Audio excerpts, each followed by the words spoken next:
आज हमारे बीच ज्ञानचंद गुप्ता जी हैं। हमें सौभाग्य मिला है कि उनके साथ वार्तालाप करके ये जाने कि आज की डेट में हमारे स्टेट में कैसा चल रहा है और जो समस्याएं आ रही हैं उसका निवारण करने के लिए ज्ञानचंद जी अपने सारे सदस्य जो, क्योंकि ये खुद एक बड़े कद्दावर नेता हैं भारतीय जनता पार्टी के, और किस तरह से भाजपा जो जीती है उसको वो कंटिन्यू रखें और आगे आने वाले समय में ऐसे कार्य हों जो प्रदेश के लिए बड़े हितकारी हैं। सर, मेरा पहला प्रश्न तो आजकल की बड़ी ज्वलंत समस्या है बिजली के बिल। जो हाल ही में सरकार ने बिजली के रेट बढ़ा के प्रदेश में हाहाकार मचा दी है। काफ़ी लोग उस पे बोल रहे हैं कि एक तरफ हमारे साथ वाले प्रदेश में तो 300 यूनिट पे सब्सिडी दी जा रही है और हमारे यहाँ रेट बढ़ाए जा रहे हैं। तो इस पे सरकार का क्या ये निर्णय सही लिया है या क्या कारण हो सकता है इसमें? कैसे कर सकते हैं लोगों को? देखिए जेटली जी, 2014 में जब भारतीय जनता पार्टी की सरकार हरियाणा प्रदेश के अंदर आई थी, तो उस समय जो बिजली निगम थे वो लगभग 25,000 करोड़ रुपए के घाटे में थे। पिछले 10 साल के अंदर, 11 साल के अंदर बिजली की रेट्स के अंदर 10 साल के बाद हमने ये आज पहली बार बढ़ोतरी की है। 10 साल के अंदर 1 रुपया भी सरकार ने नहीं बढ़ाया। और जहां तक आपने कहा कि पड़ोसी प्रदेश, आप पंजाब की बात कर रहे हैं शायद। जी। पंजाब की हालात जो आज आप देख रहे हैं कि वहाँ के इंडस्ट्रियलिस्ट से पूछिए, वहाँ के आम आदमी से पूछिए कि बिजली के रेट तो कह दिया कि हम बिजली फ्री देंगे, पर बिजली आएगी तब ना। बिजली 24-24 घंटे बिजली नहीं आती। आज quality of service in Haryana और बिजली के बारे में मैं ये दावे से कह सकता हूँ कि 2014 के मुकाबले बहुत इम्प्रूव हुई है। और आप देख रहे हैं कि पंचकुला के अंदर ही हम भी रहते हैं, आप रहते हैं, कि यहाँ पे कट्स जो हैं वो रेयर लगते हैं। आपके साथ ही लगता पड़ोसी में जीरकपुर है। आप जीरकपुर के लोगों से पूछिए कि हर 2 घंटे के बाद 1 घंटे का कट, 3 घंटे के बाद 1 घंटे का कट, जो वो बिजली की स्थिति वहां पर है, यहाँ ना हो। और यहाँ तक रेट बढ़ाने की बात आपने की, मैंने कहा कि 10 साल के बाद रेट बढ़े। पंजाब के अंदर जो रेट है, उन्होंने कहा कि 300 यूनिट्स हम फ्री के अंदर देंगे या सब्सिडी देंगे। यहाँ पर भी जो गरीब आदमी है उसके 200 यूनिट जो है वो यहाँ पर हम भी सब्सिडाइज रेट के ऊपर दे रहे हैं। लेकिन क्योंकि हम क्वालिटी मेंटेन करना चाहते हैं, अच्छी सर्विस देना चाहते हैं, और 10 साल के बाद पहली बार ये जो रेट्स के अंदर जो बढ़ोतरी हुई है, और मैं समझता हूँ कि अच्छी क्वालिटी अगर हम बिजली देंगे तो लोग बढ़े हुए रेट को भी, आज अगर इंडस्ट्री जो हमारी चलती नहीं, उसका रेट का फायदा क्या है? थोड़े से बढ़े हुए रेट के ऊपर इंडस्ट्री को बिजली मिल जाती है तो उसकी प्रोडक्शन के ऊपर उसका इफेक्ट होता है। नहीं, ये बात तो आप बिल्कुल ठीक है। दूसरा सर, वैसे तो थोड़ा-सा दुर्भाग्य है हमारे क्षेत्र का रहा कि कुछ कारणों से आप नहीं आ पाए। लेकिन आप जब थे तो उस समय काफ़ी डेवलपमेंट्स के काम प्रोजेक्ट लग गए थे। जैसे शूटिंग रेंज का प्रोजेक्ट था, मेडिकल कॉलेज था, उसके अलावा स्पोर्ट्स और अदर इवेंट्स में कई जगह काफ़ी बढ़ोतरी हो रही थी। जो प्रोजेक्ट आपने शुरू किए वो अभी पिछले काफ़ी दिनों से रुक से गए। तो क्या आप वो देखिए उस लो देखिए जेटली जी, लोकतंत्र में जनता सर्वोपरि है। जनता का फैसला जो है वो सबको स्वीकार होता है। लोकतंत्र कहते ही इसी को है कि जो जनता ने कर दिया वो ही ठीक है। अब जनता ने निर्णय किया है, कुछ सोच समझ करके किया है, कुछ आगे आने वाले समय को देख करके किया है। तो मैं समझता हूँ कि प्राइमरी रिस्पॉन्सिबिलिटी तो जो इस एरिया का रिप्रेजेंटेटिव है उसकी रहती है कि वो कितना चीज़ों को परस्यू करता है। मैंने पब्लिक रिप्रेजेंटेटिव होने के नाते जो उस समय मेरे से बन पाया मैंने किया, जो प्रोजेक्ट्स नए ला सकते थे लाए। लेकिन अगर अब उनको आगे बढ़ाना है तो एरिया के रिप्रेजेंटेशन तो वो भी उसके लिए पेन लेना होगा, उसके लिए उसको सरकार से बातचीत करनी होगी, सरकार के अधिकारियों को वो जो पेंडिंग प्रोजेक्ट्स है उसके बारे में बताना होगा। लेकिन ऐसा नहीं है कि मैं समझता हूँ कि मैं रिस्पॉन्सिबिलिटी से मुक्त हो गया। मैं अपनी तरफ मैंने कहा है, अब भी कहा है कि जो भी प्रयास पंचकूला के विकास की दृष्टि से करने जरूरी हैं या मैं कर सकता हूं, वो जरूर करूंगा। सर, एक आपने बहुत अच्छी संस्था बना रखी है, स्पोर्ट्स काउंसिल, जिसमें आप काफी एक्टिविटीज कराते रहते हैं युवाओं के लिए, और गांव में भी होती है, शहरों में भी होती है। तो उसमें अभी आने वाले टाइम में कोई नई डेवलपमेंट या कोई ऐसा, क्योंकि अब तो आप उसके लिए आप तो थोड़ा समय पहले तो आप बहुत एक्टिव थे, और काफी हमने देखा कि आप हर इवेंट में पहुंचकर उसको शोभा बढ़ाते थे, और उसके लिए यथाशक्ति सहायता भी आप बहुत करते थे।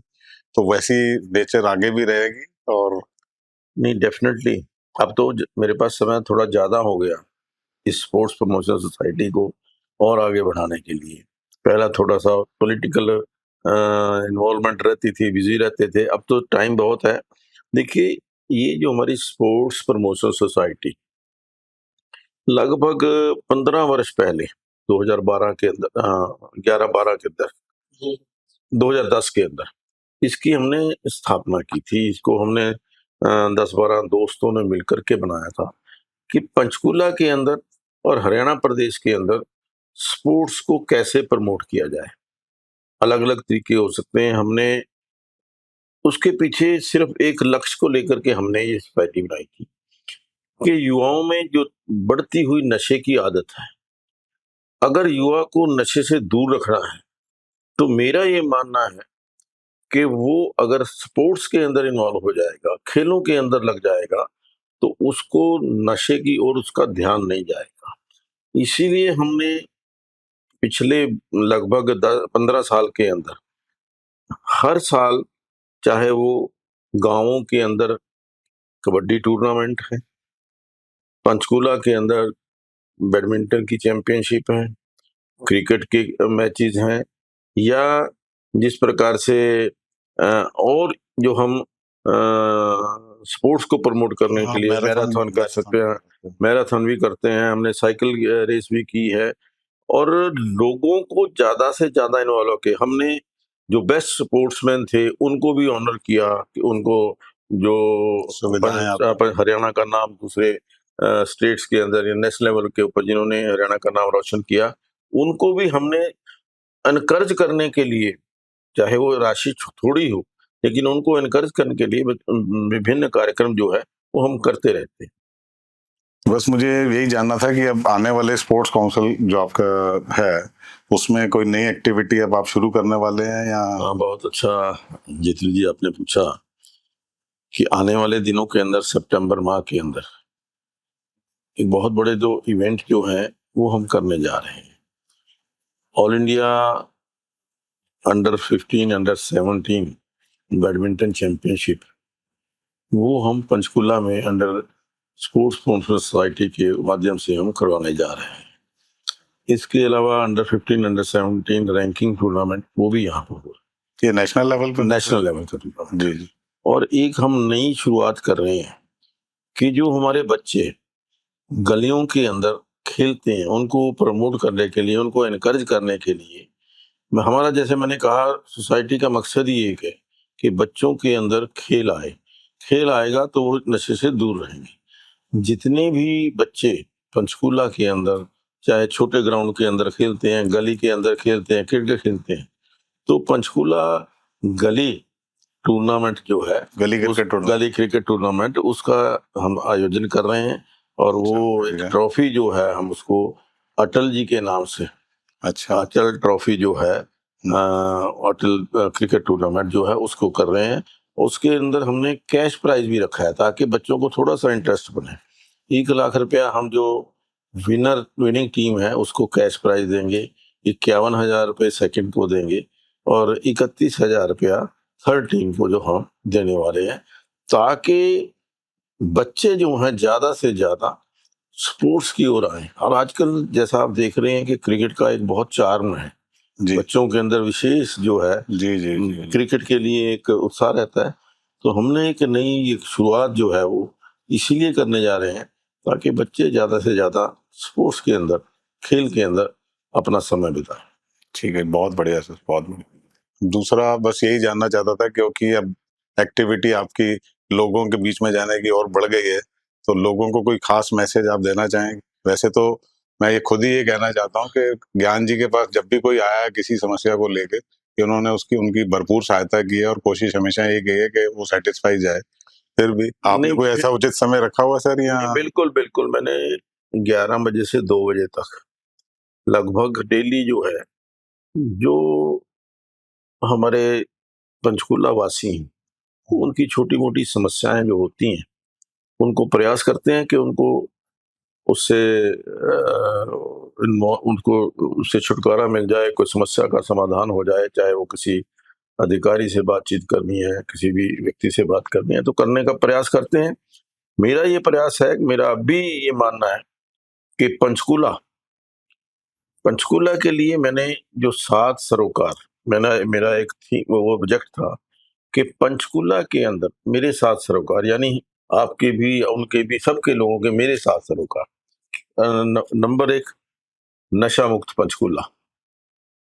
नंबर 2 जो हमारा पोल्यूशन फ्री पंचकूला, उसको हम कैसे बना सकते हैं। तीसरा था हमारा ये एनक्रोचमेंट फ्री पंचकूला, श्रम फ्री पंचकूला, यानी पंचकूला को स्वच्छ सुंदर बनाने के लिए हमने अपने 7 सरोकार जो थे वो उनको अडॉप्ट किया, लोगों के अंदर हमने उसको प्रचलित किया, लोगों को आग्रह किया कि वो इन 7 सरोकारों के ऊपर अपना ध्यान दें, अपनी रिस्पॉन्सिबिलिटी उनको समझ करके इसको हम कैसे प्लास्टिक फ्री पंचकूला कर सकते हैं, पोल्यूशन फ्री पंचकूला कर सकते हैं। ये जो एक हमने शुरू किया था, वो आज भी मेरा प्रयास रहता है कि जहाँ पर भी कहीं ज़रूरत हो तो मैं उनके काम आ सकूँ। बहुत बढ़िया सर, आपके बहुमूल्य समय का बहुत-बहुत शुक्रिया, और उम्मीद रखते हैं कि आप पंचकूला प्रदेश और प्रदेशवासियों के लिए हमेशा तत्पर रहेंगे, और हमारी शुभकामनाएँ हैं सर आपके साथ। बहुत-बहुत धन्यवाद।